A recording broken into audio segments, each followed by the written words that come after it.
এই ফ্রেজার বাইকটির পছন্দের ফিচার কোনটা? এক নম্বরে বলবো যে এই গাড়িটার সাসপেনশন খুবই ভালো লাগছে, যে এটার সাসপেনশন এমন সুন্দর বা এত কমফোর্ট যে শরীরে কোনো রকম এফেক্ট আসে না।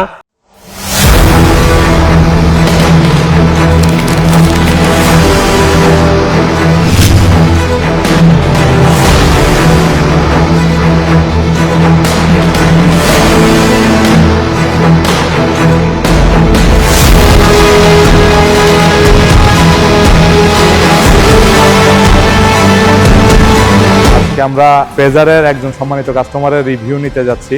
ভাই, আপনার পরিচয়টা দিয়ে যদি একটু শুরু করেন। আমার নাম মোহাম্মদ মানিক মিয়া, বাড়ি নোয়াখালী। আমি একজন ইঞ্জিন মেকানিক। মানিক ভাই দীর্ঘদিন ধরে আমাদের ফ্রেজার বাইকটা ইউজ করছে। উনি সম্প্রতি সেম আবার ফ্রেজারে শিফট হয়েছে। তো এটাতে শিফট হওয়ার কারণটা যদি মানিক ভাই একটু বলতেন আমাদের। এটাতে শিফট হওয়ার কারণ হলো এই বাইকটা চালায় আমি লং ট্যুরের জন্য কমফোর্ট পাচ্ছি, এটা গায়ে ক্লান্তিটা আসে না। যে পুরাতন বাইকটা আছে এটা মানিক ভাই কত কিলোমিটার চালিয়েছেন এখন? আমার মিটারে অলমোস্ট 1,30,000। 1,30,000-এর মতো চালানো হয়েছে। তাই দীর্ঘদিন ধরেই তাহলে চালাচ্ছেন। মানিক ভাই বাইকটা কবে নিয়েছিলেন? আমি নিয়েছি 10/5/2018 সালে। তো 18 থেকে নিয়ে এখন পর্যন্ত উনি চালাচ্ছেন, দীর্ঘদিন ধরে এই বাইকটি চালাচ্ছেন। এখনো আমার গাড়িতে কোনো ডিস্টার্ব নেই। তার মানে হচ্ছে জাস্ট আপনার একটা নতুন মডেল আসছে ফ্রেজারে, নতুন মডেল ওই আসছে জন্যই এজন্য। আপনার আর এই কালারটা এর আগে কখনো দেখিনি, এজন্য বিশেষ। তাহলে বোঝা যাচ্ছে একটা কালারও ওনার কাছে একটা ফ্যাক্ট ছিল। সাথে আবার এই বাইকটাতে এলইডি হেডলাইট ইউজ করা হয়েছে। রাস্তায়ও আসলে এখন দেখতে আগের থেকে বেটার হবে। তো আমরা দেখতে পাচ্ছি মানিক ভাই অলরেডি কয়েকটা বাইক চেঞ্জ করেছে। চেঞ্জ করে ইয়ামাহাতে আসার পর কিন্তু উনি আসলে ইয়ামাহা থেকে অন্য কোনো দিকে যাচ্ছে না, এবং সেম ফ্রেজারেই কিন্তু উনি আবার চেঞ্জ করে শিফট হয়েছে।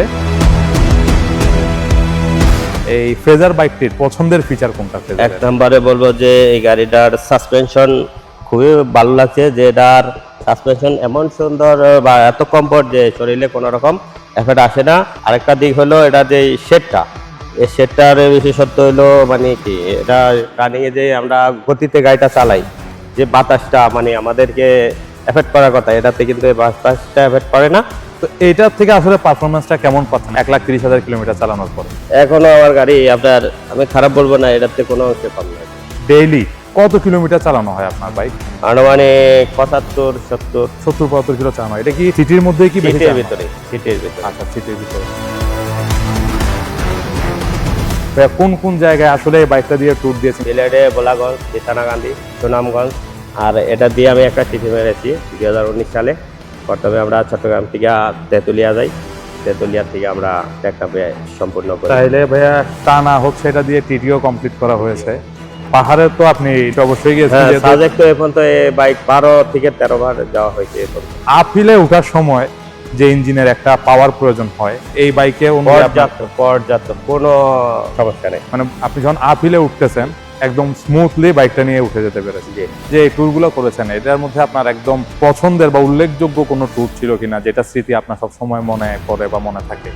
এটা হলো আমার বোলাগঞ্জ সাদা পাথর। যেমন এখান থেকে আমরা যখন স্টার্ট করি, বেশি না সীতাকুণ্ড যাওয়ার পরের থেকে মনে করেন বৃষ্টি, কিষানাকান্দি যাওয়া পর্যন্ত বৃষ্টিতে ভিজা। ইয়ামাহা থেকেই তো বাইকটা সার্ভিস করান, সার্ভিস কেমন পাচ্ছেন? সার্ভিস খুবই ভালো, ওনাদের সার্ভিসের যে লোকগুলো আছে আপনাদের খুবই কথা শুনে অবাক লোক। ভাইয়া কি সাজেস্ট করবেন যে আমাদের অন্যান্য কাস্টমার যারা আছেন তারা যে আমাদের সার্ভিস সেন্টার থেকে অবশ্যই সার্ভিস সেন্টার ছাড়া আপনাদের কাজ সঠিক হয় না। পাবলিক স্পেয়ার পার্টস আর কোম্পানির স্পেয়ার পার্টস আমি মনে করি অনেক ডিফারেন্ট। তো আমরা কাস্টমার থেকেই শুনতে পাচ্ছি যে আসলে স্পেয়ার পার্টস বলেন এবং সার্ভিস বলেন, সেটার জন্য কিন্তু অথরাইজড সার্ভিস সেন্টারই বেস্ট। কারণ হচ্ছে এখানে জেনুইন সবকিছু পাওয়া যাচ্ছে।